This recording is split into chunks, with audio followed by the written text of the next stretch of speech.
Can people see us? Can people hear us? Yeah. You want to talk? Yeah, test. Yeah. 1, 2, 3. All right. Let me change. We made it. We made it. We made it. We're in Chicago. All right. Hoffman Estates. You have no sound? This area is Hoffman Estates. The chat is saying there's no sound. What is just now. Chicago proper? Are Like, you how far are we play away the from sound there? on your Like an computer? hour? 40 minutes. Okay. Do you hear me? Do you hear anything? Chicago proper. Yeah. 40. Okay, cool. Without traffic. Yeah, but on the feed, on the stream, is there 35, anything? 40 minutes. Okay. It took us Yeah, that's an what I'm hour to get asking. here yesterday 'cause Wow. we hit like a shit ton of traffic. But Chicago's an interesting city. It's very. I haven't been to Chicago proper in like 15 years, I think. Yeah. But we're so busy here, I probably won't be able to even do much. Yeah. But You can we'll go- have to come back. I think what Denise doing today? She's doing the boat tour. Yeah, right? she's definitely doing some stuff. Yeah, we did that a couple of days ago, man. It's really fucking cool. Yeah. What, the architecture one? It's awesome. Oh god, I would do that one again. I think it's. And Oh, they- we're live. We're good. And they serve audio. They serve booze on the boat too. Nice. They weren't doing that So like you get on and then like they're like so and so is like Captain so and so is your bartender. So like I loaded up with a bunch of drinks, 75-minute tour. Very beautiful, very relaxing. Oh gosh, that's great. Except I froze my butt off when I did it. Oh, when the hell did you go? Oh yeah. June of 2018, and it was like 60 degrees. Oh, my God. wow. It's like, are you kidding me? How is it 60 degrees in June? This is like you're like a Yakov Smirnoff right now. Test. All right. You are ready to go? Yeah. We can hit record. We're recording in 1080, right? Yeah. You can fucking break that. Just want to make sure. That's why Hi, the TV everybody. came on before. Like you leaned against it. All right. Yeah, give me a countdown and I'll kick it off. All right, I'm gonna do 3, 2, 1, but I'm not gonna say 1. So Okay. Should we kick it off like this? Yeah. let me switch to that camera then. Yeah. Oh, you need more. Yeah. There you go. Perfect. There you go. That's better. All right. Ready? Yep. In 3, 2. Hey, everybody. Welcome to Matt Men, your source for all things professional wrestling. I'm Andrew Zarian. I'm joined by the Chicago hot dog himself, Rich Stambolian. I am the biggest hot dog Chicago has ever seen. And you know why? It's because I've been jumping my fucking skateboard all over the damn place. Just hot dogging it, baby. You're just hot dogging it. We got a very special guest. My co-host on We're Live, pal, Denise Salcedo is here with us. How you doing, Denise? Denise, you look a little different today. Oh man, I'm still winded from doing We're Live, pal. Me too. Garrett Gonzalez, everybody. We just did a monumental We're Live, pal, I would say. We had Dave Meltzer on, Brian Alvarez. I mean, the who's of podcasting at this moment. I mean, really awesome. It was a lot of fun, to be honest, to experience this and to do it. Man, what a freaking weekend this is. Oh, yeah. Yeah. You know, obviously we'll talk about the card and everything else that's going on, but the fact that this feels like a hot show, right? Yeah. And I'm not going to say AEW could have sold out a 40,000-person stadium, but it almost feels like this is a bigger show than it actually is, like physically in size, because of how many people are here, who's here, the buzz, obviously, the rumors, the speculation. Garrett, I mean, you do these every now and then, obviously. Is this different for you? So the only other AEW show I've been to was Double or Nothing, which was their very first pay-per-view. And that was fun, but it was like new, and we didn't really, like, we were hoping for the best. Yeah. We were sort of anticipating like this brand new company. John Moxley comes in at the end of that show and really solidifies what was a really great show and a great experience. But this, like, this is only, gosh, it's would be what, two years and change. AEW feels like a completely different monster now compared to when they did that first show. They're a legitimate money-making company. They're hot. They're bringing in real players like CM Punk, who turned, like, he really, like, without CM Punk, All Out was going to be fun. Add CM Punk, and you mentioned, you know, some of the possibilities of other people.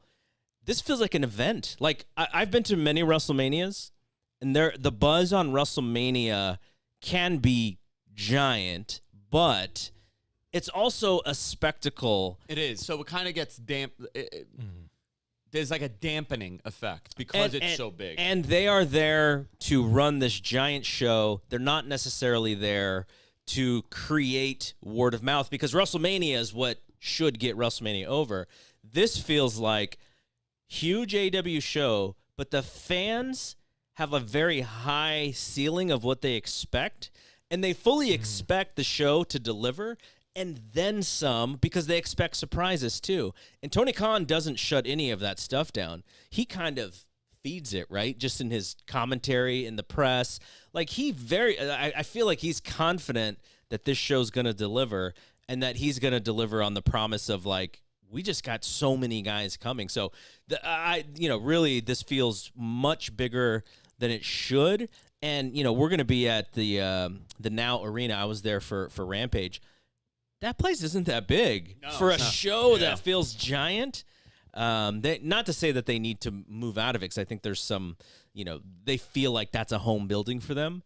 But to your point early on, they could have filled many more seats for this show. Yeah, this feels like a very old school wrestling event in the regard of. You have a guy headlining a show that hasn't wrestled for 7 years in CM Punk. Do you think that is a question for both of you guys. Do you think this is one of those situations where old school wise, the undercard is like, hey, thanks for doing the show. You're the draw. This wouldn't have been possible with like the amount of fervor and enthusiasm maybe would not have been as possible if CM Punk had not signed. That's a really fascinating question for a number of reasons, right? So first of all, I think everybody realizes the role that they're on, regardless if you're a big AEW fan or you're not a big AEW fan. You can recognize the perception shift as far as, okay, you know what, these guys are number 2, but they're doing something very different, but they're not that far away as far as eyeballs go and interests go. If you look at overall numbers, obviously WWE is super dominant, but the expectation is super high, right? But I think the room for error also is there, right? I yes, think people are okay with if there's like a mistake, they're a little bit forgiving. But I think for the wrestler, and this is from what has been told to me, top to bottom, people see this as, oh crap, CM Punk, Bryan Danielson, the Adam Cole rumors. These are big names to get to further build our brand. It's not like when Hogan went to WCW. First of all, Hogan going to WCW 93, 94. In 94, WCW was in a really bad position. Right. They weren't putting on great matches that somebody other than them showed up and then took over. People were not happy about Hogan from beginning to end. Right. And a lot of it is the same criticism that CM Punk got with the internet, same exact criticism. He's a little difficult. I'm not saying that this is true, but it's the same conversation about him. But the overall attitude from the locker room, from the talent, from the company is a total 180. They see this as, you know what, this is just another layer, another layer, another layer. It's pretty fascinating when you think about that. Garrett, is this going to be the first time you've seen CM Punk live? No, I've seen him live a bunch of times when he was at WWE. So remember the build to John Cena and The Rock. I don't know what year that was, but CM Punk was the champion, and The Rock had to beat CM Punk for that title. Yeah. So 2010, 2011. So that Royal Rumble match, there was a Raw that came to San Jose where that storyline was fully in. So I've seen him several times just because my kids I would take them to shows right around that time frame a lot. I want to actually. There's a point that Andrew made about WWE is just they're just the big shot company and the thing that I like to point out to AEW fans is Tony Khan's model of what he's doing with professional wrestling doesn't exist unless Vince McMahon sells Raw and SmackDown for giant money, right? That's the reason why Tony Khan was like, there's money in this thing, right? Yeah. So that the WWE is just number one. But you made a point and you said, how close is AEW? Is AEW a far away number 2? Are they inching closer? And Dave Meltzer, who we had on, we're live pal, he makes this point all the time. He's a little cryptic in his point, but he basically says somebody told Nick Khan, AEW people at WWE will tell you AEW is nothing. They don't know what they're doing. They're not going to be competition. But you need to pay attention to them because don't believe the WWE line about AEW. And this would have been when Nick Khan came in originally. Well, this I got to tell you, this is a new. It started then. Dave's absolutely right because in talking to the network partners, they all had the same mentality of been there, done that. This has happened multiple times. Nobody will come close. This will fizzle out in 6 months to a year when the ratings plummet. I have seen conversations happen, and I could tell you that the networks are, oh crap, these guys are coming. It's not like, oh man, WWE's in danger. Nobody's seeing it that way whatsoever. They're very confident of the path that WWE is going right now. They're happy about Brock as a whole. They're happy that the draft is coming up. There's a lot of things keying up, and also they're going into hot season, right? They're going into in a couple of months it'll be Royal Rumble, and they're back into WrestleMania season, and we'll be saturated with WrestleMania talks. But the overall perception, and I keep using that word because it's been what's being said to me, the optics and the perception is WWE's the NFL, but these other guys, these kids are really coming up quickly. Now, will they beat WWE? If I were to take a guess today in 2021, 2022, I would say no, they're not going to beat WWE. They're not going to become the dominant wrestling company in the world, but you don't have to be number one to be doing some really tremendous business. Well, by saying that WWE's the NFL is AEW XFL? I mean, terrible comparison. I mean, actually, in Major League Sports, it's like nothing, but it's tough. WWE, it is tough. We've talked about this on the show for the last couple of weeks since we went to SummerSlam. WWE at this point in time is such an institution that it's laughable to think and see people go, WWE is done. AEW is killing them. When the reality is, again, perception-wise, we went to SummerSlam. It's the most family-friendly circus I've ever been to in my life. Yeah. That is not going anywhere. But their cool appeal to guys like us has dwindled severely over the last couple of years. A great example, dude. Yeah. You're a musician. What does better, pop concerts Oh yeah, or oh my metal God. shows? Oh, you know what does You know? SoundCloud rappers selling out Madison Square Garden? SoundCloud rappers that are you've selling never out heard Madison of, Square. you Yeah, know? yeah. Little Chairsy or whatever the Yeah, Little F they Chairsy. go. Yeah, Little Chairsy. You haven't got I book them at the club all the time. book Little I got Chairsy? Little Chairsy next. He brings week. like a bunch of little chairs, right? Yeah, and that's his thing. He just raps from one chair to another. It's always fun to compare. Yeah. But when you look at this, we are now at a crossroads, and my comparison is more WWE's Broadway. They're Barnum and Bailey's. They're Rock of Ages on Broadway, right? It's music, but it's not a concert. Right. Hamilton. Yeah. It's production. It's music. It's still music. Right, It's still a concert, right? WWE's Les Mis, basically, or Cats. Yeah, fine. Yeah. I would say Les Mis. Long-running show. Long-running show, story within. There's music elements. There's drama. There's comedy. There's horror. There's a little of everything because that is what they're appealing. They want to hit a broad audience. Right. They don't want an aged audience that loves pro wrestling because a lot of those guys, guess what? They're watching MMA now. Right. Now that MMA exists, we didn't have MMA. Nobody in this room growing up had mixed martial arts. The closest we had was boxing, and then American kickboxing became a thing in the late 80s that never went anywhere. Yeah. And then we got UFC, and now we're in this whole it's a dominant sport with multiple companies out there. If you're seeking that type of entertainment, that WWE fan, they're watching MMA. Right. You know, they may not care about the circus aspect of it and the comedy and everything else. But, you know, AEW kind of is that middle ground between the two. And I think they're filling in a void for a lot of people.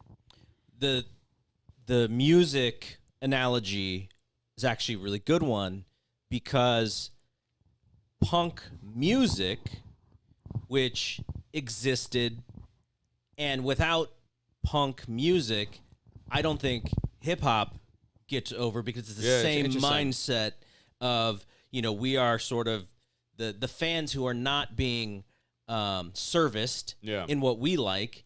And so we like this other thing, and now let's bring this other thing up. And I think that's kind of comparable to AEW because a lot of the people who came, and I'll mention Jon Moxley being the first person, Jon Moxley is the first domino to fall for WWE. And I don't count Chris Jericho in that because Chris Jericho has other things to do. Yeah. He has Fozzy. He tried to do some acting stuff. He did the web series. And he was gone from WWE. He just didn't like the way that Vince McMahon saw him as now an old guy, no longer a main eventer. He's like, rather than kill my brand as Chris Jericho, pro wrestler, and be opening match guy, I'm going to move on and go do something else. Chris Jericho joining AEW, Jim Ross joining AEW, that kind of got the eyeballs, that got the PR, and they're great hires. Jon Moxley is the Did first. that surprise? I mean, I know you're friends with Mox. Did that Friends is a loose term. No, I mean you've He's done. I've done podcasts with him. He's a big He's like off MMA the right- fan. He remembers you. he remembers you. Yeah. He knows who you are. He sent me his book, so I have his book. Oh, and, very cool. Yeah. We see, I said this to Rich, and I this is a compliment, right? I was a Moxley fan on the independents when he signed with WWE, went into developmental. I thought that was really cool.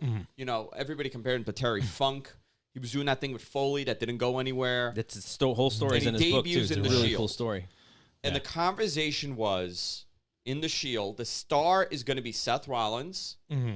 Roman's going to get over regardless, but Mox isn't going to be the one. And he cut that first promo when he did the Shield. And everybody, remember that interview, not the mercenary one, there was like the camera? Yeah. It was all three of them, and they all said like one line. Bleed that. Yeah. Right? So he said the line, he needs water. Like, No, you're not. Treehouse Vince is here with Wait, us. speaking of water, can I have this water? Yeah. So when he became the breakout star first. Yeah. He was in the feud with Hunter. He turned on the Shield. You know, the Shield turned on him, and then he had the turn happen.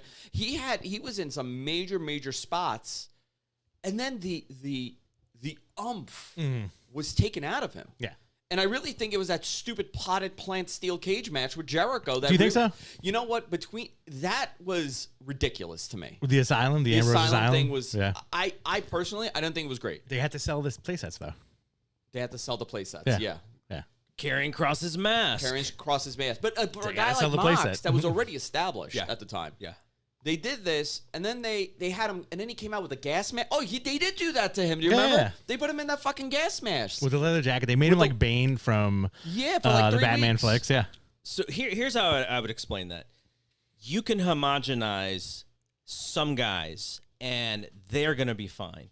Right. Seth Rollins is a great performer. He was a great performer before WWE. He was a great performer in the Shield. He is homogenized today. He is a WWE performer, and he's still great. Yeah. Roman has struggled and has now found his, But you know what? Every match Roman had was a 4.5, Roman's 4-star. really, I mean, that's the Roman amazing is thing, right? a good wrestler, Good. very good wrestler. But you cannot homogenize Jon Moxley. The reason why, Jon Moxley is punk rock. Yeah. He's not. His beliefs and his values are everything that goes against being homogenized by WWE. So my point with Moxley is when the guys in the industry know how much money Jon Moxley was worth to WWE, him telling them no and joining AEW was the eye-opener for the wrestlers in the industry. He's the first one, and now what we're seeing with the crossover, we fully expect Bryan Danielson to show up. Yeah. I know how much money he will have turned down to come to AEW. Oh, right? yeah. It's a lot of money. Tons. So Yeah. once that happens, that domino, Jon Moxley's the first one, and now we're going to see a lot of people go, okay, I'm unhappy. This money is great. What do I do? And some of the guys are going to still stay, and they're going to have really good careers, and they're going to do what WWE expects them to. Some guys are going to go, you know what? If Moxley can do it, I can do it. And they're going to go. And that's how you create this shift, this paradigm shift in the industry with the talent, is now those guys know their value, and they have leverage, and they're like, look, if I'm willing to walk away from this, I'm willing to bust my ass over here. I think that's more of a mental attitude, though. You know, It is. not every, because when you think about it that way, and I like your punk rock analogy, but, you know, the one thing with that punk rock analogy is like, let's say you're Bad Brains or Madball or something, or Agnostic Front or whatever.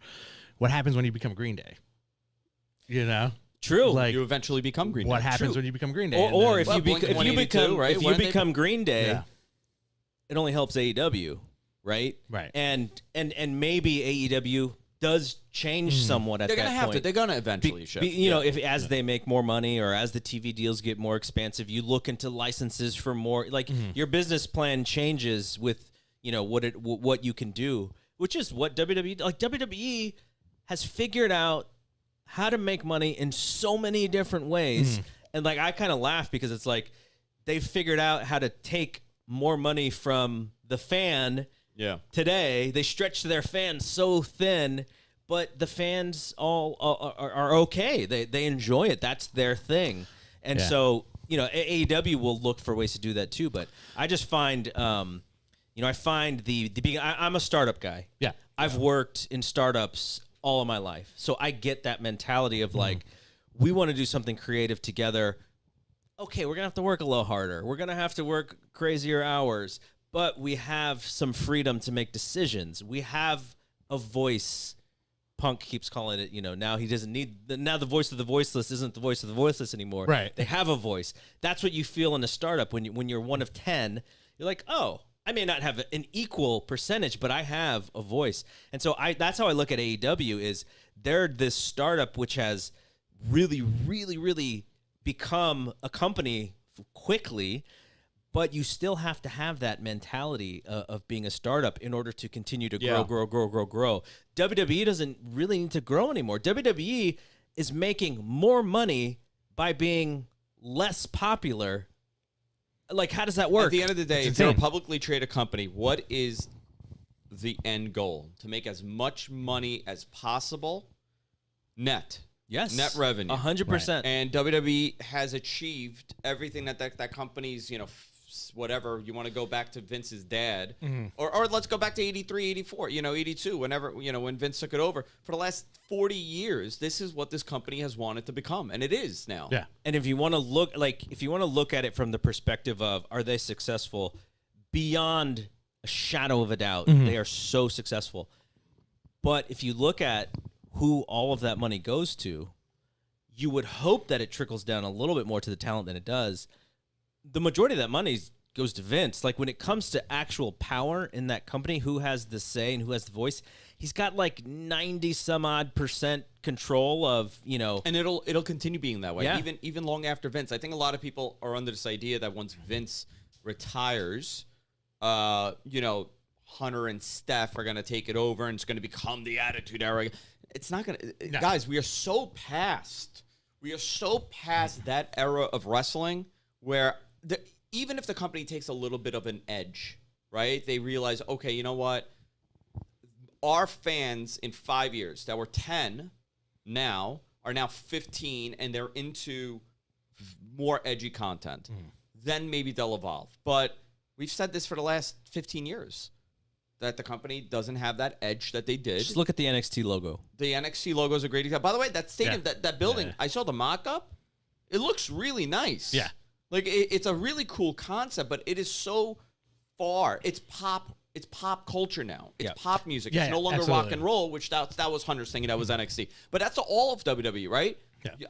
I mean, growing up, watching those pay-per-views, it was always, like even the Jim Johnson stuff. The end Yeah. is here. Absolutely, yeah, Or those video it was really edgy. I mean, it was there was I think it was Undertaker and Kane versus Stone Cold. I think it was that first blood match. Yeah. Where Vince McMahon, I think it was for Vengeance, the master plan promo. Recently, I came up with a master plan. I'm damn sick and tired. They have clips of Martin Luther King, JFK's assassination. Vince's Hitler. heroes. Hitler. Well, not I mean, that one. like Be careful, but Garrett. it was and then they Be have, careful I think here. in it, there's FDR's in it.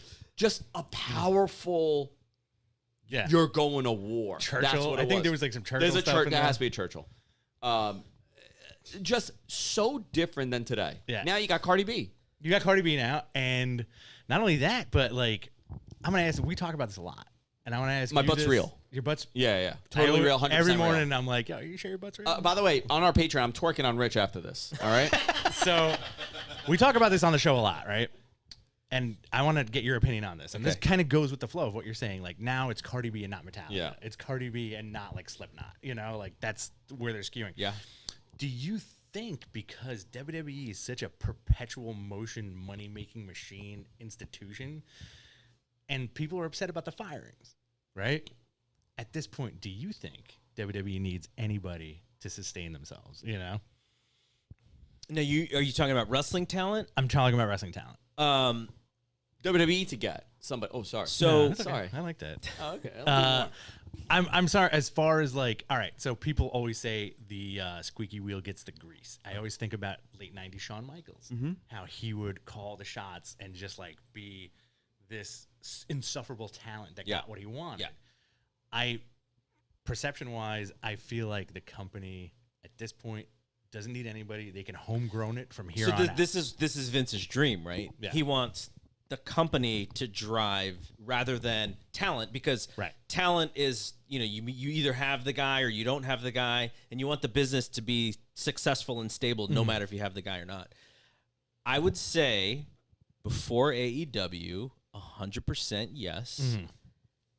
Brock Lesnar, the smartest man in professional wrestling, I agree with with that. the best timing and most leverage of any professional wrestler right now, him coming back when, and Andrew would know this better than me, when plans suggested that maybe it wasn't going to happen immediately, I think that is a direct response to CM Punk, the possibility of Daniel Bryan, Adam Cole. They're like, okay, we have these guys we can bring in too, and we're not going to get run out of the game because of our old talent who you guys are stealing from. I'm sure that's how Vince sees it. You guys are stealing our guys. Interesting. And so Brock Lesnar is a chip.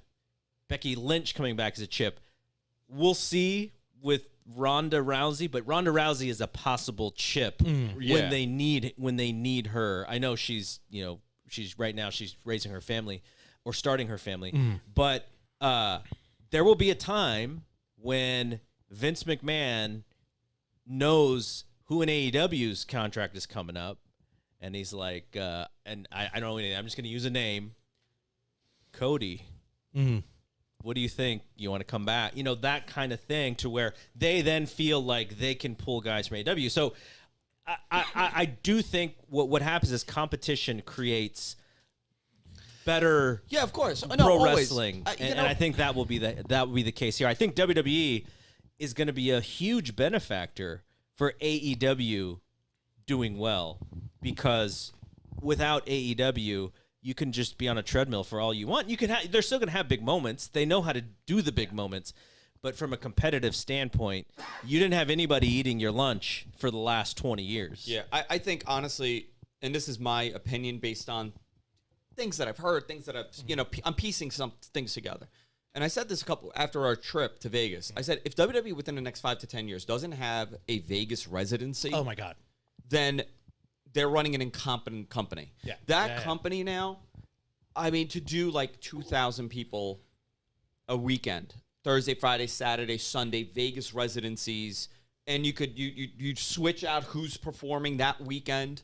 Maybe you don't get a Brock Lesnar ever, but maybe you get a Becky Lynch, maybe you get a Roman Reigns, maybe you get a Finn Balor, Seth Rollins. Every week they swap it out. To be honest, if I'm going to Vegas as a guy, right? Yeah. As a guy, if I know that I could go watch wrestling, I'm going to freaking do it. On the Strip? Maybe it's going to be difficult to convince my wife, but maybe my wife will go because it is on the Strip, because it's in Mandalay Bay or wherever. They better be serving alcohol. They better be serving alcohol. But you're not going to get kids to that show. No, but no, you might actually. You possibly could. Vegas is becoming more of a kid that, Garrett, I got to tell you, I had a mental fucking breakdown walking back to the hotel. Yeah, it was rough. We ended up walking from Allegiant Stadium to the hotel. Yeah. We were staying in Virgin. It's like 11:30 at night. I have never seen that many goddamn newborns being wheeled around on the Las Vegas Strip like it's broad daylight, like you're walking in your suburban town in the middle of the day. They're sick of being home during There the are pandemic. children running around. I mean, like 2, 3, 4 year olds running around the Las Vegas Strip with hobos. I'll put it to you this way. And strippers and cabaret girls. I mean, it's like the end of times. It was outdoors. I'll put it to you this way. We were so skeeved out that we both masked up immediately. I put my fucking mask on, dude. And it wasn't about COVID. I wasn't afraid about COVID. I was afraid about everything else I'm about to catch on that goddamn Las Vegas Strip. You didn't want those nasty 11:30 at night germs. Ugh. Yuck. Gross. All of them. The babies, yuck. All of them were yuck. But do you think that that's a possibility? Because I feel like it's a very big possibility. I think I'm gonna unfold unpack a little bit of what you're saying, because you could take it to the next level, and it's with WWE, it's all about perception, right? So the Impact Zone, that's a residency. It is, yeah. Full Sail, that's a residency. Yeah.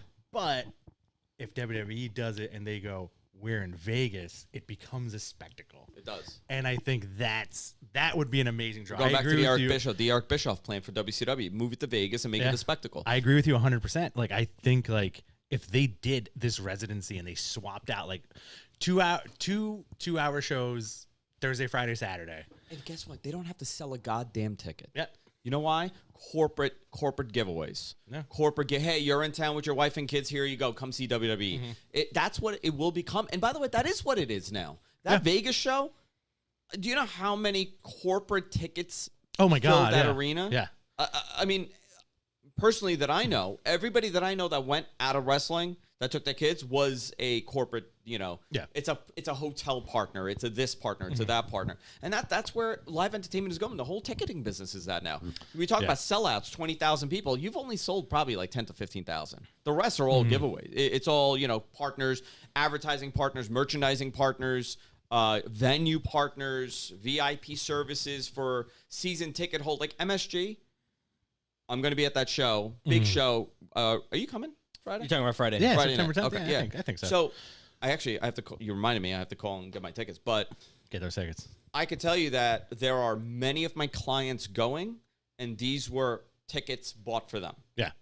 That is what live ticketing has become. And that's the game. That's how it is. So at the end of the day, it's for WWE, how much optics do we have? How much brand perception do we have? You know, before you had a great week at work, your boss buys you tickets to take your kids to whatever. Yeah. The Mets game, Yankee game, it's going to be WWE. That's how it's going to work. Absolutely. And it's funny, too, because in those situations, like, you can always, like, when you're at those live shows, you could always tell, because, like, and I'm sure you've been in this situation a million times. Let's say you get a box at Citi Field. Yeah. The dudes who show up dressed in suits. That's me. Or That's women in Yankee cocktail Stadium. dresses who say hello and goodbye, and they leave. Those are those corporate folks that don't stay for No, they get the photo. They get the picture in the luxury box. They do their business connections, and that's it. You know, it's A friend of ours was at a luxury box at Yankee Stadium yesterday. Which friend is this? Was it Matthew McConaughey? Matthew McConaughey. Yeah, Yeah. cool. That guy's great. A certain Twitter person. Really? A certain person on Twitter that he tends to leak stuff. Who could possibly be a fan of the Mets forever? Could be a fan of the Mets forever. I think it's him. You think that's who it is? I think that's who it is. I've seen him. Yeah? I've met him. Well, I think he folded Mets fan forever into what you're talking about. Very interesting. No, that's my he's theory. A Yankees fan. Really? What a bum. A little inside baseball, literally inside baseball talk. So Garrett, I want to talk to you about this because big show coming up tomorrow. Yep. Obviously, you were at Rampage yesterday. We spoke about it on We're Live, pal. You know what? I got to tell you, 9 freaking shows in, that show was very comfortable to do. I have a good feeling about that show. I really enjoyed doing it. And well, I mean, we do it through our homes, and your team is producing it and shots and stuff. But to do it with each other was a lot of fun because in doing the show virtually with you, I kind of know a little bit about, like, I'm listening to when you want to pop in and have, but I can physically see you doing the show. Getting antsy, yeah. And so I can see you going like, oh, I want to talk. And I'm like, okay, Dave's talking, Andrew's going. You know, it's funny because when I first started podcasting, the only show that I had in person was, John, did I start off in person or I started off doing remotes. I think you were in person.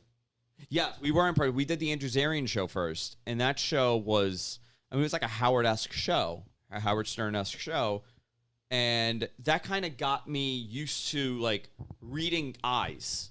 Like, seeing, like, okay, Rich is, yeah, there you go, like that. Yeah. It's like a painting that follows me. I got used to it because Leslie Gold, she was a big-time radio person in New York. She picked on when 92.3 switched over to Talk FM. She was the main part. She filled in for Howard, right? She became the new Howard. And she really smartened me up, and she was like, look at people's eyes when you're in studio, because that'll tell you everything about the interview. And that's what I do. I always look at the eyes, and I'm like, okay, this is working, or I'll take it down a different path. But when you're doing it online, you got to learn so many little uhs and ums and squirming, to see them. Your ears. It's all ears. You're like just listening. We did the show together in person for 7 years. No, 2010. No, 2011. 8 years. And then the freaking pandemic happened. And now we're doing a remote. And he's in his home 8 blocks away from me. New York talk. We talk in blocks, right? That's how you, by the way, little trick. You want to learn if someone is from New Jersey, New York, or Long Island. In New York, in Long Island, they talk, in knots. That's you know what? Oh, he's bizarre. 5 knots. Bizarre. Well, no, bizarre. Like I know. Montauk. I know, but it's always bizarre. Or miles. Oh, they say, he's a quarter of a mile. It's not that far. He's a quarter of a mile. He's a half a mile.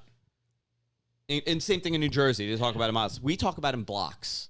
We will determine how much of a pain in the ass it is to walk to your house in blocks. He's 12 blocks away. Which city blocks or Queens blocks? Oh, Queens blocks. Okay, I'll take it. But I think right now, I forgot where we were, but it took us when we had to do the remote shows. It took us, honestly, I think it took us 2 episodes to get it down, and then boom, it was seamless again. Yeah, but it was weird. I mean, even when it was seamless, it was still like I'm looking with the corner of my eye to see Rich. Yeah. Because I can't read his expectation, what he's going to do. So we had to kind of re-strategize that. But I think it was only seamless because we know each other so well. Yeah, 20 some odd years. I think that's it. And then usually when he wants to talk, he goes like this. It's my time now.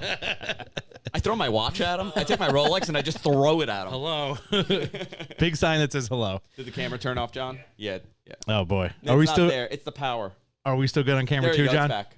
There you go. All right, cool. We're good. So I want to ask you, because I discovered you probably when you first started doing the shows with Dave, and I'm an IATA guy. Yep. And people don't know, like, they're surprised when I tell them. I'm like, oh yeah, I've been listening to Dave and Brian for 21 years, regularly, and the first thing I said to Dave when I saw him yesterday in that freaking Chili's, which was like the meeting of the wrestling people, which was so weird, in a cool way. I was like, I just want to tell you, you ruined my freaking life with that goddamn show. Because somebody sent me a link to the show, and it was like, oh, he does it in the afternoons. I think it was like 4 o'clock in the afternoon, 5 o'clock. All I know 3 is o'clock. I listened to it at work because I didn't have the internet. So I was in speed high at school. home, so I had to listen. I at had work. DSL. Yeah. I had DSL. I would listen to him, and I downloaded the real player. It was .rm and .ram files. And I used to listen. I used to record it when I was at school and listen at night. I was like, my God, before this, John Arezzi is the only other wrestling show that I ever heard that actually spoke about like the behind the scenes stuff. Yeah. And big credit to John Arezzi, because he played a major influence. You had asked me who played an influence. Yeah. Howard Stern, Leah Laporte, and Dave and Brian with their show changed the trajectory of my career path. I was going to be a lawyer. I should have become a lawyer. Now I'm in Chicago right now talking wrestling to a bunch of adults, which is fantastic. This is my life now. And there are people sitting here. There's one guy sitting on the floor. There's another one on my bed. There's Suncast. I flew him into. He drove in to come in and produce this. I mean, this is like a bizarre universe I'm in. Yeah. But it's so much fun. Mm-hmm. But for you, like, what was it that drew you to doing the shows, to broadcast? Because we were talking off the air, and how radio's always been a big part for you. But what was it for you? So, I went to college with a radio TV degree, So there was always intrigue and interest. And I in my internship, very early, I had figured out that radio was not going to be the place that I went because it's too much. All the old guys who've been on forever, you're never going to get them out of there. The old guard won't step down, and there's so much eating shit that you got to do unnecessarily. It makes no sense. If you're talented, it doesn't matter. And so I got the experience. I still enjoyed it, and I was like, I'm going to go do my thing. And at some point, if the opportunity arises, I'll get back into it.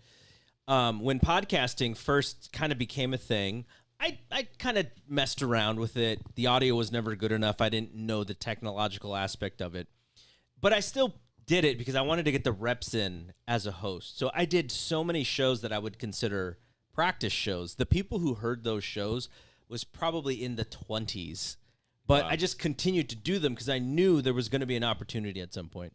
So fast forward, I am really good friends with Big Dave Meltzer.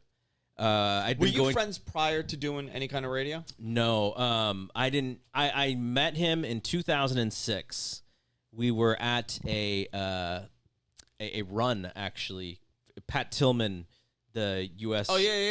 Ranger, when he died, he's from our area, and so I did the run. Football player. And then he and his family were at the run, so I'd met him then. But I didn't really get close to him until, I don't know, 2010, 2011, but that was still only I would see him at events. And it was about, 2013, 2014 when I started going to his house and watching shows, and then we got really close. And what happened is I mean, what an experience that. We're all friends, right? But I mean, as someone that loves wrestling, to have that special ability to be like, oh, I'm going to watch it with Dave. Yeah. And totally. you're going to get a whole different experience. What happens is Brian Alvarez starts a family. Dave wants to do all of these interviews. He wants to record. And Brian's like, I got these kids, and I got my he has his gym, his jiu-jitsu gym. Jiu-jitsu gym. And so Dave would be like, let's do this, and Brian's like, I'm busy. And so Brian finally he sent me some equipment. He's like, you do it. Help me with this, and we'll get you involved. And I have to tell you, it's a very, and I say this to you all the time, but I'm going to say, I've never said it on this show. It's a very different show. Yeah. And I enjoy it tremendously. I mean, I made the joke about roller derby.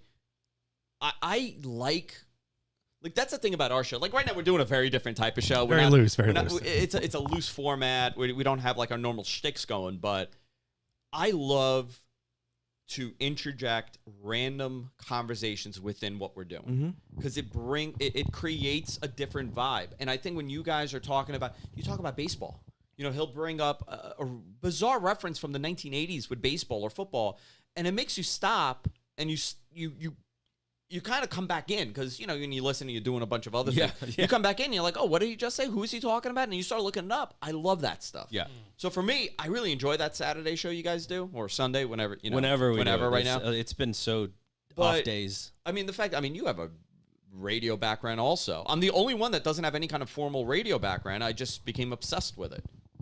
What the switch happens is I start doing the show, and the first ones that I did with him sound awful because I didn't know what I was doing. Then I would talk to Brian. I still don't. And neither one of us do. and then I would shoot him like some files. What does this sound like? He's like, turn this. It was all just like back and forth.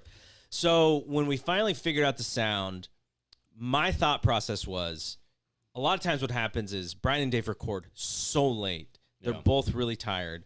Brian goes, here's something Dave wants to talk about. And he won't even ask a question. He will just go, Sasha Banks. And Dave will go, 10 minutes on Sasha Banks. And Brian won't even jump in. And so I was like, okay, that's how they do it. I want to have more of a conversation. They have great conversations too. And I'm not saying how they do it is incorrect. They're just doing it. It's a different show. In a different way. And so I was like, I want to interject. I want to have conversations. I want to think like what the person listening may follow up with. Like Dave will say something and then I'll go, oh, I wonder if people really understood what he meant. Yeah.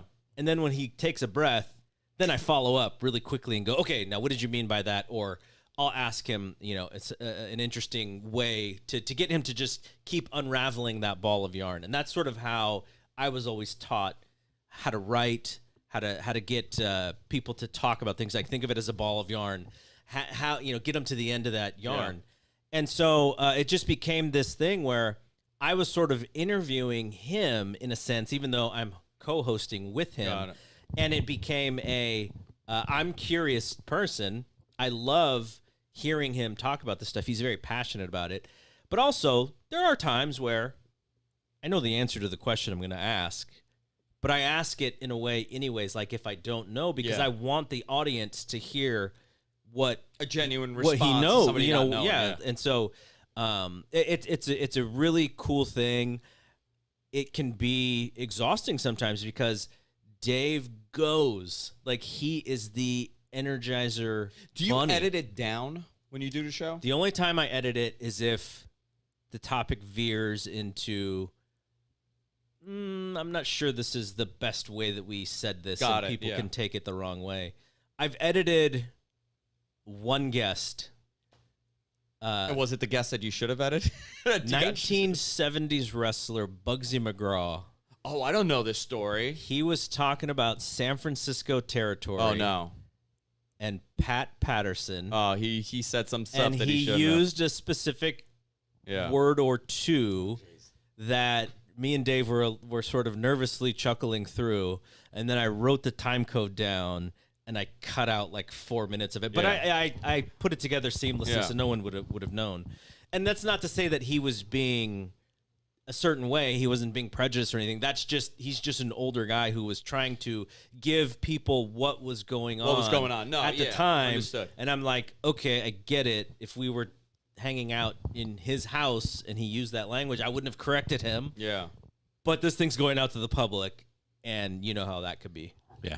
I don't think we've had that. We've had to do that. Knock on wood. We're pretty good on the air. Off the air, we're monsters. Oh, off the air, we're effing tired. I've actually had to edit more for my podcast with John LaRocca on F4W. Oh, really? Wow. So John is a booker, and he has relationships, and he knows, he kind of knows which people are nice and which people aren't really nice. And so sometimes he'll tell me a story, and I'll laugh, and then at the end of the show, he'll go, if that thing gets out, it's not going to be good. And we got to edit that out. And I said something recently about AEW Dark, which I am not the biggest fan of, and I had to see for 2.5 hours yesterday at the Rampage taping, because it is green wrestling. Yeah. And the AEW fan who wants to see everything, they like that show. They do. They like it. Personally, I'm going to watch Dynamite. I'm going to watch Rampage. I don't have 9 hours to watch all the other shoulder programming. Right. And I had made a joke about Dark, and then he goes, dude, you got to edit that out. And I was like, okay, you're probably right. It's 1 o'clock in the morning. Yeah. We had a drink or two. Probably not good. So and then I edited it out. So, it's just we keep each other honest. I want to make sure that nobody tries to cancel Dave for something that he's said. And, Dave is in his 60s, in his early 60s, but he's on top of it. Right? Yeah. He's progressive. He sometimes he'll have a little bit of an old school mentality with pro wrestling.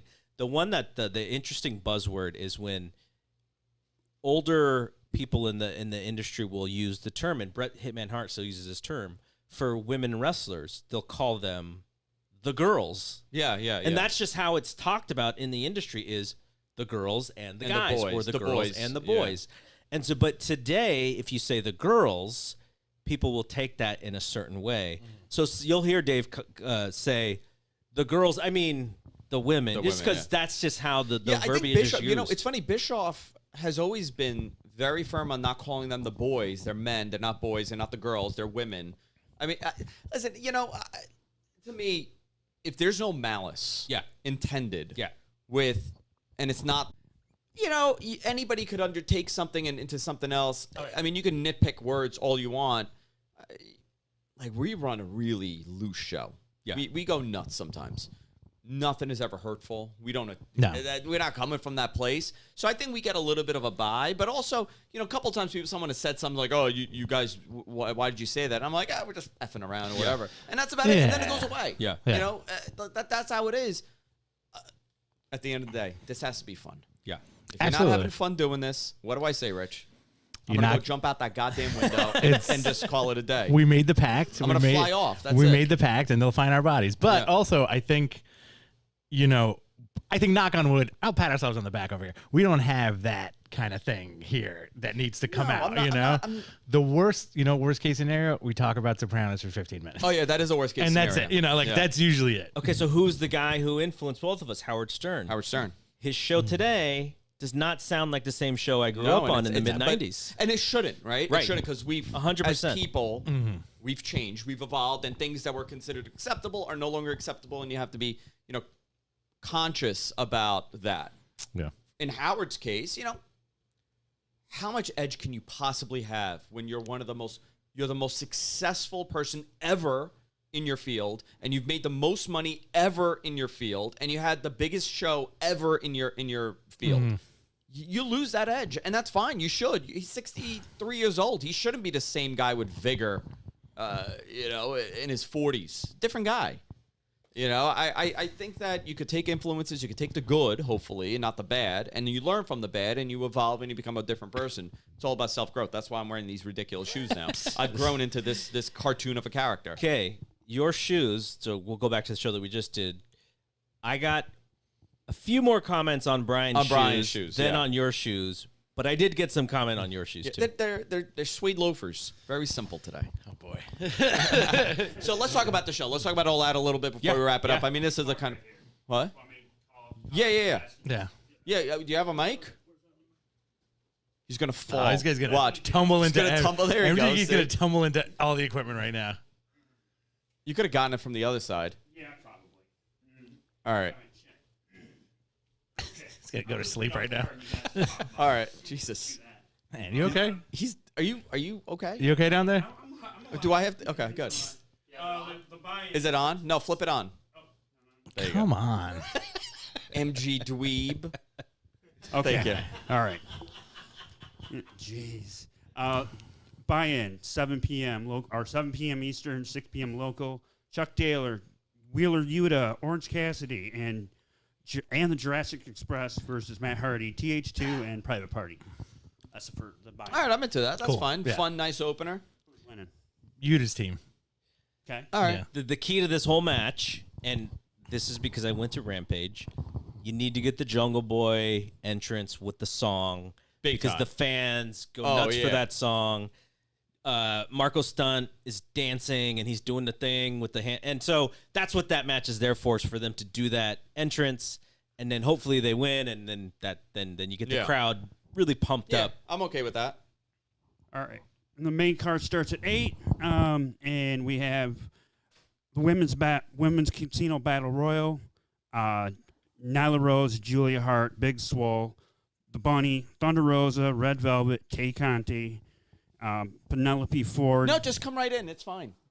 Come right in. DeMonte, You said you were going to do Hikaru it. So come in. Shida, Emi Sakura, Jade Cargill, and Kira Hogan, Anna Jay, and Rebel, Jamie Hayter, and a couple others. That's the battle royal. How that's the battle many royal. spots are open right now? I know they added some, and I'm not sure who they added. So there's 21, right? Right. There's going to be 21 women, and Ruby Soho's number 21, Ruby maybe. Soho hopefully will be in Maybe there. does she get a red card? Are they doing? They're doing the card stuff, Like right? the Joker or whatever. Yeah, whatever the different Joker. suits. Yeah. I mean, somebody asked me, they're like, "What do you think?" And I said, "Do you want to guess my favorite gem of all time?" Oh, And everybody said interesting. Ruby. And I said, "No. What is it? Sapphire. That's my favorite gem." No, I would expect Ruby to show up. Yeah. So can I say something? So Jade Cargill not ready for title shot. Sure. She's gonna be Diesel. She's gonna get all the toss outs, the Diesel, the Roman Reigns. the big spot. You know, I mean, version. she is impressive to Oh look my at. gosh! Yeah. I mean, she's getting there. She's ridiculous. gonna become good. But You're a baseball guy. yeah, Did you know that she was in a relationship with the Reds second baseman Brandon Phillips? No, I didn't know that. Somebody told me that. I don't know if they're still together, but I think they have a kid together. They may be together. I'm not sure. She's an athlete, though, right? But what was she? I think she's a basketball player. Basketball player? Maybe. But Brandon Phillips, all-star baseball player, she's, that kid's got some great genetics, man. Tremendous genetics.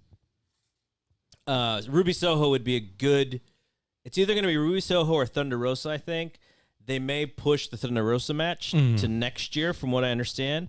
I think Ruby Soho would be a great full gear competitor. Oh, yeah. She can work. Britt probably is they'd be better able to with work well. women who can lead the match a little bit. So I think that would be good. But either her or Thunder, I'd be fine with either. Yeah, for sure. Okay, next we have MG Geek's favorite match of the night. AEW World Tag Team Championship, Steel Cage match. The Young Bucks versus the Lucha Brothers. Yeah, that match is going to be fantastic. I don't even care who wins, to be honest. I assume that might be the opener, right? It's a really good opener to have. Yeah. I don't want to follow that match, though. I mean, but who follows it? It's tough, man. The Where do you Women's put Battle it? Royal. Well, it's one of those Those problems. poor Right? Where do you women. put the match? Where do you put it? Because it has to be so far away from everything when it's that good. I think the Bucks keep it. Do you think they should? I don't know. This is like wrestling fanboy nonsense. If the Bucks lose, I think Kenny would lose also. Somebody else told me that Interesting. they thought the Elite would lose all the belts at the same time. Yeah. Based off of Dynamite, if the Bucks were winning, I think the Lucha Brothers would have won that match. And they didn't have to pin the Bucks. They could have pinned anybody. But the fact that they pinned, who did they pin? Penta? I don't remember who they pinned. Kind of makes me think that the Lucha Brothers are winning. Now, I don't know how long the title reign would be, and the Bucks could get the belts back sooner than later. Right. But just the way that Dynamite ended made me think that the Lucha Brothers are going to win. I'm okay with that too. Yeah. I mean, you listen, two fantastic teams. Okay, AEW TNT Championship, Miro versus Eddie Kingston. Eddie Kingston. I'm kind of upset this match is happening now And not at Arthur Ashe. and not at Arthur Ashe. It could happen still It at could Arthur still Ashe. happen at Arthur Ashe because that New York welcome that he would get, and also same with Santana and Ortiz. I think their moment should also be there. I don't know. Should Miro lose? I don't think Eddie Kingston should lose because he tends to lose. Yeah. He takes the pin sometimes from Mox. He'll lose, but I think this is a good showing for him. This guy's been fantastic. Put the title on him. What the hell? And you could have it go back and forth. It's fine. Put the title on him, and I'm going to pop. I know you're not a New York guy, Garrett. I'm sorry. I'm going to pop you, though. Yeah. We're at Arthur Ashe. Yeah. Eddie Kingston comes out. How drunk are we? We're pretty drunk. What am I wearing? Nothing. Nothing. Nothing. Nude. You're in Totally under- butt you're in naked, your oiled up. Perfect. Underwears. Underwears, yeah, perfect. Underwears, whatever you want. We're there. Eddie Kingston comes out. He's the champ, right? Challenges, blah, blah, blah, blah. Out comes Homicide. Oh, you know what's a funny? New York staple. Homicide will be wrestling for the Sapphire Television Championship at Catalyst Wrestling on September 17th. Wow. I'm just going to put it out there. Hey, listen. I booked them. Stranger things could I happen. booked Homicide. Would you pop for Homicide? I would versus definitely pop Kingston? for Homicide, yeah. As long as he just keeps saying Kojima over and over again. And Lariat. So I like your idea, obviously, about Arthur Ashe. Could Eddie Kingston lose this match, shenanigan, whatever, and then win it in a rematch at Arthur I would Ashe? love that. To bring CJ, have her cause some That'd be cool. F up, and then you do it. I think So that's cool. I don't know if you guys watch Rampage, but so Miro's in the ring. He does this promo. He calls himself the Redeemer. And Eddie Kingston's got the mic, and he's like, "You're the Redeemer. Fantastic. Redeem these nuts." And he went ran in. it. Yeah, fantastic. Yeah. It was great. Like he's so perfect. What a 1999 New York dirtbag response. Oh, absolutely. Is that, yeah, right? yeah. These nuts. Very good. What a. There is no taking the shittiness of being a New Yorker out of Have you talked to him before? I don't. No, I haven't met Kingston. We have a lot of mutual friends. We interviewed him for like 50 minutes or an hour or whatever. But like, just seems like the most down to earth dude ever. Like, just the coolest. Like the guy let's go to the dive bar and he loves drink. wrestling, and he loves pro wrestling. Like everyone that I know that knows him in that New York, at the time in the New York independent scene when he was like really coming up, I can't begin to tell you how much this guy loves wrestling. Yeah. And that promo he cut when he showed up and he challenged Moxley for the title, and man, powerful, right? You get a little goosebump. He goes, I have to tell my mother the reason why she doesn't have grandkids and she doesn't have a daughter-in-law is because of this. And he pointed at the title. And I go, my God, what a powerful promo from a guy that's never had national exposure. And it kind of helps with the story of like, I've had to suffer because my obsession with this business. Right.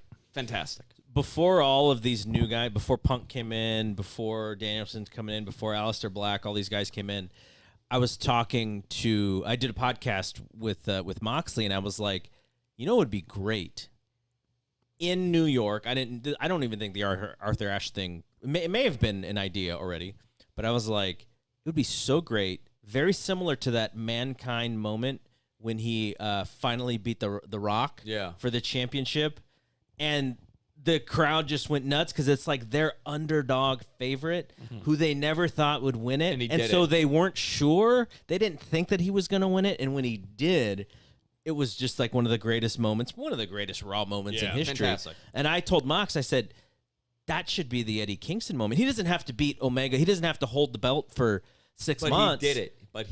He does it. Yeah. And then he has that connection to the fan base like Mick Foley has to the fan base, which is we're all underdogs. Yeah. We love him. And when you finally are the underdog who gets over and beats the guy, it's always going to be a great moment. You think Hangman shows up? Tomorrow? Yeah. No. Too much of a stack show. I don't know. I mean, I wish I would. I wish I knew more about. Just for the pop. I wish I knew more about why he left. Some people have said, I think he said because his wife's due. Due. I don't know the current status. I mean, I fully 100% believe the changing of that match was for his benefit because he can't lose again. No. He should not lose in a world title match. They need to protect him because listen, they haven't really done much with him if you think about it since. For a while now, but he's over more and more every time. So there's probably a reason they cooled off to kind of bring him back. Yeah. I mean, I'd love to hear that pop. I mean, look, that homegrown AEW fan base, he's their guy. Yeah, for sure. Go ahead, MG. Paul White versus QT Marshall. Paul White should win. You know what? That's like a nice second. You know what? That should be the second match. Absolutely. That should be the match that followed because you know what? There's a nostalgia act there. You respect Paul White. It'll be a quick thing. He'll do his thing, and people will see, Paul White in AEW, and maybe he'll get it out of his system. Maybe this is like, hey, I want to have a match. Yeah. Do we expect anything with Billy? Shaq at any point with him, you think? I don't know, but I mean, they're leading up to a Billy Gunn feud. A 59, 58-year-old Billy Gunn and a 50-year-old... Billy Gunn is a giant man. I know. He's remarkable. I'm okay with that. He moves better than half that roster. I mean, and this isn't a knock at the roster. He moves so well for a guy his size and his age. It's remarkable. Yeah. For sure. I went to the AEW Double or Nothing ticket party, and he was sitting down. And he was tall. And he was bigger than almost everybody else. I think he's like, what is he, 6'7"? 6'5". I think he's at least 6'5". He's a big dude. But he's like 6'5". Oh, I know, Jack. Yeah. I got one more on the Kingston thing. With this pop you, Christian beats Kenny, takes the AEW title. Kingston challenges him at Arthur Ashe. Kingston wins, drops it next week to Kenny. Too many title switches. You think so? Yeah, I think Kenny shouldn't lose until it's the right guy. Mm-hmm. Like he has. Who is the right guy? Is it Hangman? I would have said Hangman. It could still be Hangman. Now I'm going to say Daniel Bryan. Okay.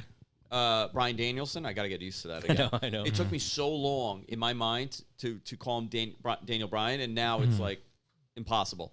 I mean, you could have Danielson beat him at Full Gear, I guess, right? That's still a couple months away. They got to change. They got to change the date of that card, by the way. Oh yeah, they have to. They have to move it because of the UFC fight. Yeah. Or you could have it in Arthur Ashe. What if he loses it in Arthur Ashe to Bryan Danielson? You got a nice 3-week build for this big event. It's a big show. Already anticipation to make it into something big. You know, rather than having him debut, what if he wins the title? I'm not saying that that's what should happen, but it's an interesting option. Yeah. We were talking about the Paul White match, and then we got we went into that. I would say Paul White. Paul White wins or QT? Paul White. Paul White. Yeah, Okay. yeah. Okay, then we're going to go to John Moxley versus Satoshi Kojima. Mox. Yeah, but I hope that match is everything I want it to be. Oh, yeah. By the way, Mox, he's a fucking beefcake now, bro. Yeah, thick dude. He's all beefy. Big boy. He's a big boy. He's hairy chest. He got thicker. I like this Mox. He's this is I think it's kind of like the first step into him facing, some other Japanese wrestlers. Yeah. I mean, Kojima's the match is going to be good. Kojima's great. One of the greatest, yeah. But this phenomenal. match, I think, is overshadowed on this card. It is overshadowed, but maybe that's, they kind of realize that because of everything that's happening, maybe a Tanahashi match on this card wouldn't make sense. But maybe Tanahashi shows up at the end, Yeah, That's another thing. AEW's big with that. They tend to do that a lot where people show up randomly at that ring. That's my only criticism of AEW. There's too many people around the ring. Too many people.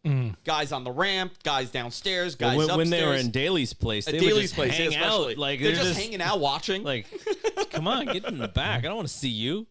I mean, Taz is out there. Don Callis is out there. Mike Jim Tyson Ross gets just out. walking A lot around. of bodies. A lot of bodies. People are going into the bathroom, coming back, Fantastic. All right, go ahead. MJF versus Chris Jericho. If Chris Jericho loses, he can no longer wrestle in AEW. You know what? I'm in a feud with MJF now. Sean Ross Sapp, Andrew Zarian, Denise Salcedo, and Dave Meltzer walk into a chili. And you know what this asshole wrote? And everybody walks out. You know what? I was gonna take him he's a nice Long Island boy. Yeah. Maybe he doesn't like chilies. Maybe he's a Fridays fan. Yeah. That Friday's in Manhasset. There you go. We get 2-for-1 margaritas on Thursdays. Burger Village, another option. Burger Village is another one.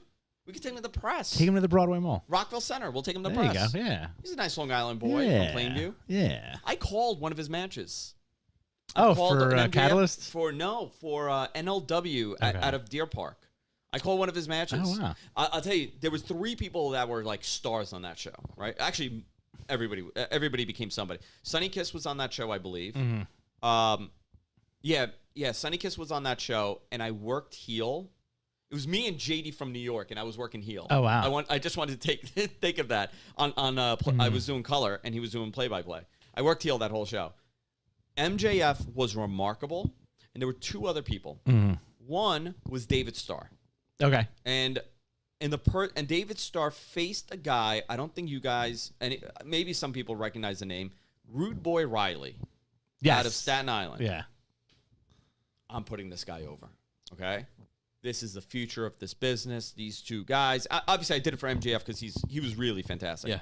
Rude Boy Riley, this guy's going to become a big star. Like a month, 2 weeks later, 3 weeks later. Yeah. Underaged images on his phone, and he's done. Yeah. I had to call, and I'm like, I can't have that out there. They talk about it really. Yeah. And then I thought, I'm like, you know what? I'm calling a match. It has nothing to do with me. Yeah. And I just let it be there. But those were the 3 people on that card that I was like, these 3 are really good. Canceled. Well, 2 of them are canceled. Yeah. Then one tells children to go F themselves, and he's perfectly fine because his Not gimmick is canceled. so over. And good for him. Kudos to him because that is such an ability to be able to do what he does, and people appreciate the art of it. I'm going to go with Jericho. Yeah, I don't think Jericho retires. MJF has lost once, maybe, in his entire AEW career. Wow. I think it was to Moxley in the title match. Interesting. I think. Yeah, it could be. So he could totally lose. And it's fine. It doesn't hurt him. But I'm not crazy that that match that they had a couple of weeks ago would have been perfectly fine on this pay-per-view. They didn't have to do that on TV. I agree. Add another labor. Bring Lance Storm. Why not? Yeah. Bring somebody else. Anybody. Yeah, anybody would have been Yeah. cool. Somebody from Japan, maybe. Yeah. MG? AEW World Championship, Women's Championship. Britt Baker versus Chris Statlander. Britt Baker. Britt Baker. Yeah. Britt Baker, Chris Statlander. I like her character, her more serious character. She's in really good shape. I love the alien stuff, though. I like the boop. I'm really into the alien stuff. Brian and I'm going to talk his ear off because for like 3 seconds, I was like, when are you going to do the conspiracy shit again? He's like, I don't do conspiracy. I'm like, yeah, but the alien stuff. Let's talk about the And Anunnaki. he like lit up. He's like, I want to do it. I got to figure out. I'm like, no. I need more aliens. I need more Anunnaki. More I need aliens. more center of the earth people. More Norwegians. Or that's what I call Florida, by the way, the center of the earth. The Norwegians. Love the Norwegians. The alien, the Norwegian aliens. The like, Greys. The Greys. I'm into all of them. I'm into all of it more than you could imagine. I torture this poor woman. My wife is on the floor filing her nails right now. I torture her every night. I have to watch an alien video to fall asleep. I fall asleep. That's what does it for you. Oh, huh? you don't know that about me? That's what does it about me. I pop an edible, and about 45 minutes later, I'm like, baby, get ready. And she's like, yeah. I'm like, get ready. And I put on Ancient Aliens. You were like, look. Pants are off. I'm not wearing any pants. And Ancient Aliens is playing the whole time. I need you to watch this video on Zoroastrianism right now. Whoa, man, we came from the stars, dude. Well, that was me and Van Damme. That was our conversation with Van Damme. Oh, that was great. Oh, we got to talk about his RVD CBD. RVD, Yeah, CBD. he's coming out in a couple of weeks. We're going to be doing a big promo code and everything with them. Great. 2 matches left. We'll go the AEW World Championship. Kenny Omega versus Christian Cage. You go. Kenny retains asterisk. I think there's going to be some kind of like real Funny business. funny business ending Yeah. that keeps them both looking strong, but Kenny gets the one-winged angel after much protest. And then who comes out? Daniel Bryan? You know what? We'll know. Hangman? Right? We'll know what the placement of the match. If that match is not the main event, then we know that obviously Bryan Danielson is not going to be there. I think I'm gonna call this like fanboy style. Great match. Bucks, Good Brothers, Jurassic Express. There's a bit of a schmaz. Hangman comes out to clear it. A little bit of a stare down at some point, but Kenny Cool. still gets the pin. That's Okay, interesting. cool. I'm into That's that. interesting. And the big match. Big match. CM Punk versus Darby Allin. Darby should not win. He doesn't need to win, and he shouldn't win. I'm very interested to see how they get to the GTS. Oh, me too. I think it's going to be really creative. Yeah, me too. Ooh. He's going to do it on a fucking skateboard, dude. I That think would be awesome. I think it's going to be a GTS into some kind of backflip clothesline deal that's going to shock people. I think both of them just explode.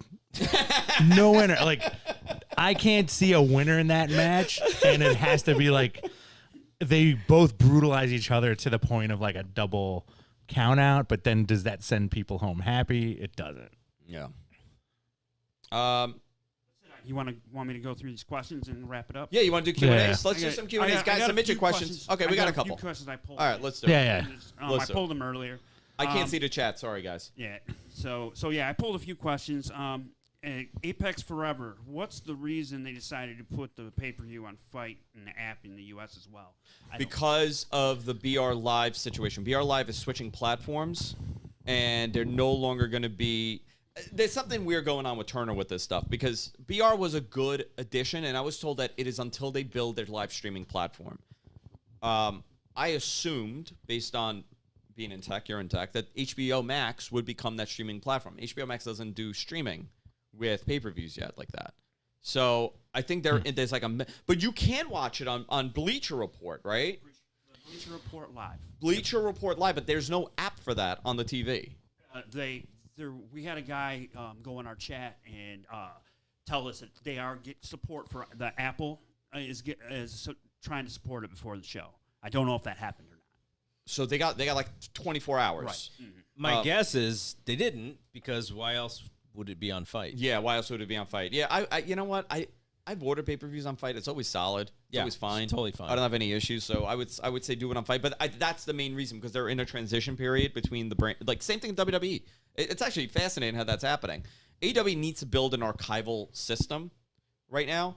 They don't have enough content for it. That's part of their goal. Obviously, anybody would want to be part of this, subscription version of, $9.99 or whatever you do, where you get pay-per-views or you get specials on the weekends or whatever. But until then, listen, that $50 pay-per-view they've shown that people will buy at least 200,000, 150,000, right? Let's say 200,000 worldwide. Maybe for this show. Maybe for this show in North America, you'll have, I'm going to say under 200. I'm going to go with the under. I want to put it out there. People are saying over 200. 250? I don't know. The last one was 150, I think. 150, and that was the best one that they ever did. So they'd have to from like jump. $130. They would have to jump they'd a have lot. to jump a lot to get to. You got to remember, you've had 8 years, 7 years of conditioning pro wrestling fans that there's no value in a pay-per-view. Right. $9 a month, that's all wrestling should be. Fascinating how it also has undercut everybody, right? Yeah, absolutely. 'Cause I'm willing to bet, and this is my own thought. If WWE never went to the model of $9.99 for pay-per-views, AEW's pay-per-view buys would be much higher. Yeah. I think they deflated. Obviously, pay-per-view and boxing and MMA and everything else still works, but I think for wrestling fans, they've gotten used to not having to pay a lot of money. So when they see a $50 price tag, they look at it and go, "Ooh, it's a little steep." Part of the reason And why it is. Tony only does 4 shows. Only 4 shows, yeah. It's very smart. I'm going to go back to that CM Punk thing real quick. Yeah, go ahead. All right. Here's my fantasy ending. Several GTSs on Darby. Right? What's the name of Punk's finisher again? Not the GTS, the submission. Anaconda Vice. Anaconda Vice. 30-foot coffin drop. Into an Anaconda Vice. Like some insane coffin drop, right? Darby's on his last legs, turns it into an Anaconda Vice. Either Darby taps or passes out. I think Darby would have to tap. They do the passing out thing a little too much. Yeah? Yeah. Okay. They've done that. Who did they do that with recently? They did that with somebody, and it bothered me. Was it Mox? Kingston passed out with Mox, I think. Kingston Yeah. passed out with Mox. But that Somebody was else passed out. last year Yeah. or whatever. I don't know. I'm excited to see whatever they do. I don't think CM Punk should lose. I don't think so either. Because remember, he's coming off of 2 losses already. Real losses. Real losses. Yeah. Which I got to tell you, do you know how many people, not like casual wrestling fans, like P3s, Yeah. right? Yeah. Like fly-by-night wrestling fans, they all tell me, "Oh, this guy sucks. He lost his MMA fights." I have to tell you, there's so much of that from non-real wrestling fans. When I say non-real, I'm not taking a shot at them. I'm saying they don't watch it regularly. They're affected by that. So he definitely needs to redeem himself here with maybe some of the casuals. Okay. Same person asked, are they going to change the set for the pay-per-views using the same one? This is a question for you because you know you love these questions. I love the questions about the setup, the set, because it's daily, multiple times. Seriously, in my DMs daily, about 4 or 5 times a day, Very I get pushy. asked. I get what? Very pushy. Very pushy questions about the set. This was specifically about the set from Rampage. I think it's gonna be the same. I think it's the same, right? I don't think they have a different set. I don't know. All right. With the same shirt, this is the last one for Apex Forever. Which championship can change hands tomorrow? Can In They all other can. words, he's wondering tag who we think. everything All except of for the them. AEW title, I would say. Yeah. Fair enough. Except Britt Baker's winning, keeping that title too. The 2 world titles they're keeping. Nolan J. When in the future do you see MJF winning the AEW World Championship? That's a great question. Who should be the person he beats? That's the question. Okay, here's a question that similar. Is he on the short list? You already said Bryan Danielson would be on someone you would give the belt to. I would 100% do that. I would assume CM Punk would be on that list. Hangman would be on that list. Is MJF on that list right now? I want them to be so careful with him because I really think that they've created something, or he's created something, because this was his character, that's very different for today. And he's a guy in WWE that would have gotten over MJF for sure. He's still a little small for 6 their, foot, right? for their way But, that they like, want to do things.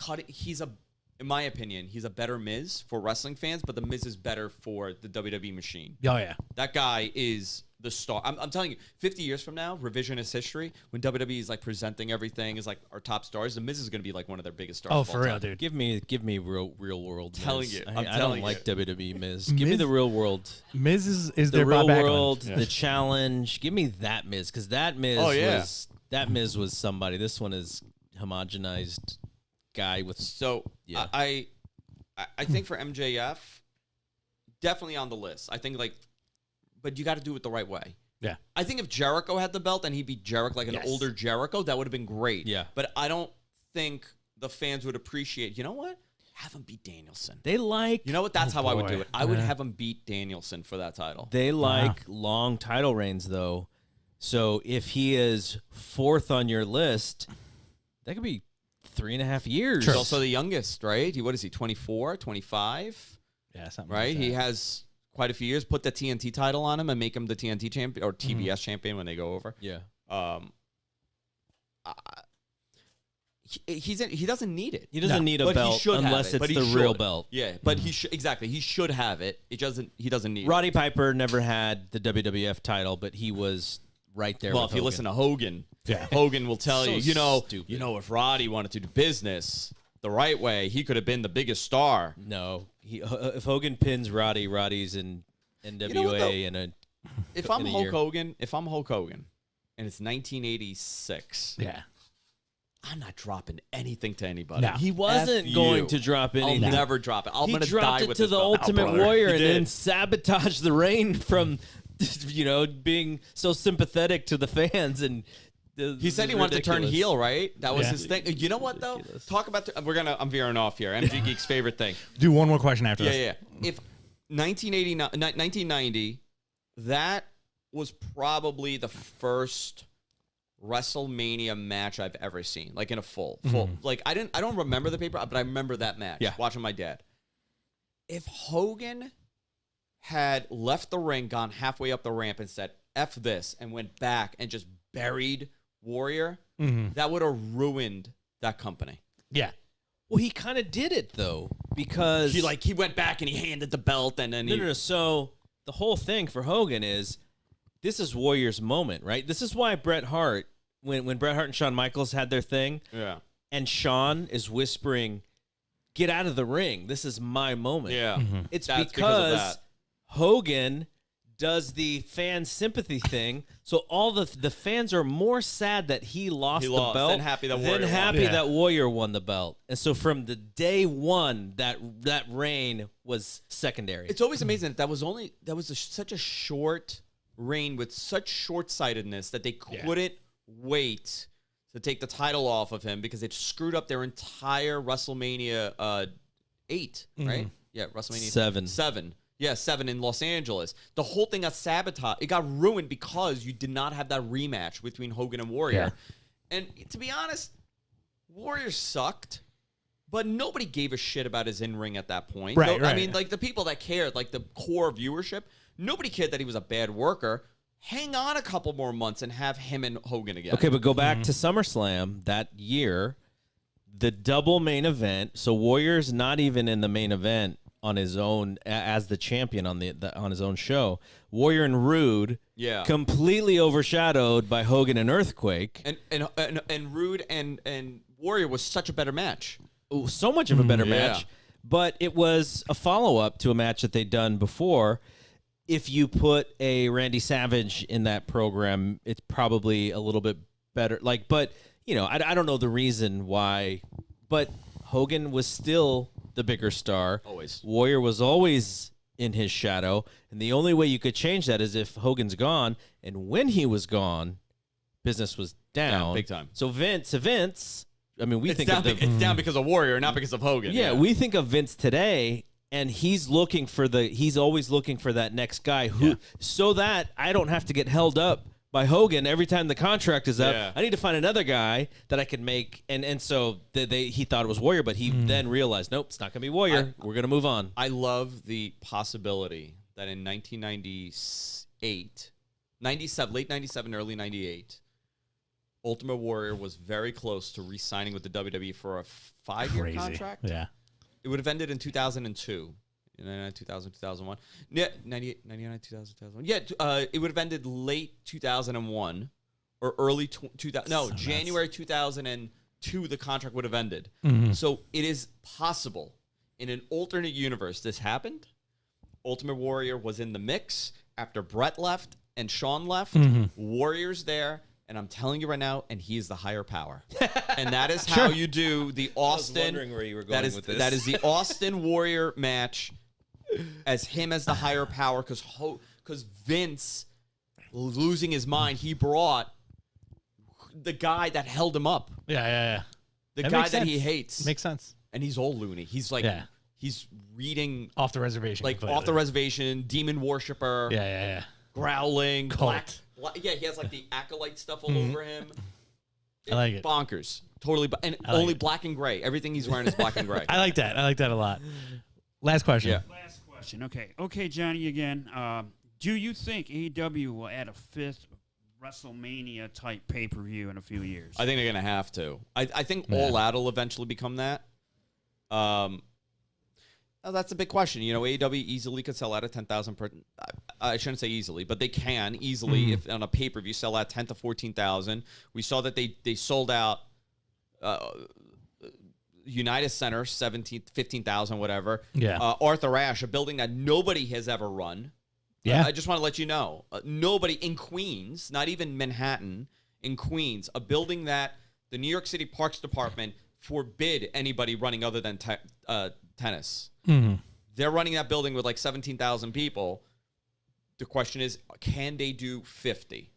Can they do? I don't think they could do 60 today. I really don't. Can they do 40? Yeah, I think so. Can they do 36? Yeah, definitely.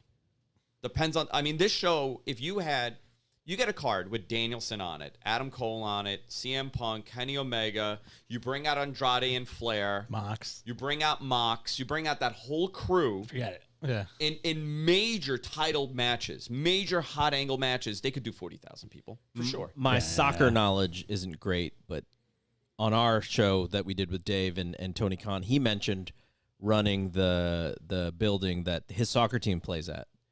In London. How many people fit in that Fulham? stadium?